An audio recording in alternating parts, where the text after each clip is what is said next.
In 1971, President Nixon took the United States off the gold standard, meaning the dollar could no longer be converted to gold.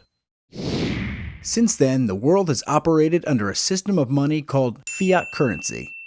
The dollar, pound, euro, and every currency in the world are all fiat.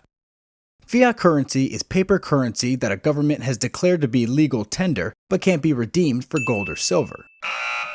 Fiat money is essentially nothing more than a piece of paper worth something only because the government says it is. Its only value comes from the good faith by the people that use it, to accept it as payment. The problem with a fiat system is that the government is free to print as much money as they want without the burden of finding gold to support the amount they're creating.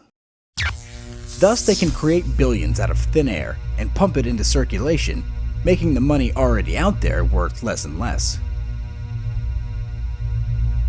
But history has taught us that no fiat currency lasts forever. In fact, every currency since China first experimented with it in the 11th century has failed. So if no fiat currency has stood the test of time, why would it be different here in the United States?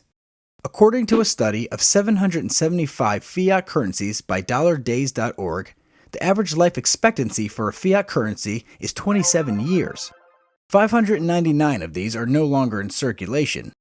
Some have only taken a month to crash. Others have taken centuries.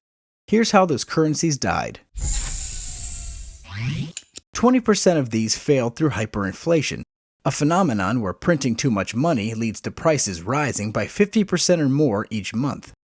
21% were destroyed by war, in which currency was deemed no longer valid through military occupation or liberation.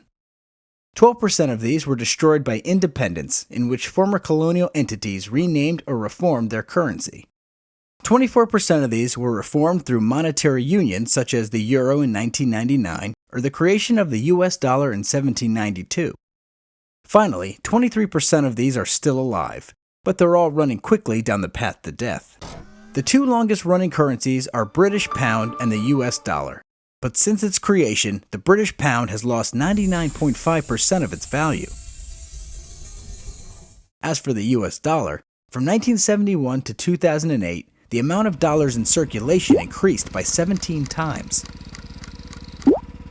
This has resulted in an 81% fall in purchasing power. Ever wonder why all those goods and services cost more now than they did when you were younger? Now you know. The US has all the characteristics of other currencies that have collapsed in history. Right now we are at war. And financing this expensive war results in monetary inflation. Currently, the United States owes more than $15 trillion in debt. And historically speaking, when a country has gotten itself into huge debt, its answer has always been to make more money. Perhaps the US monetary system is headed toward complete failure like currencies before it. If so, what comes next?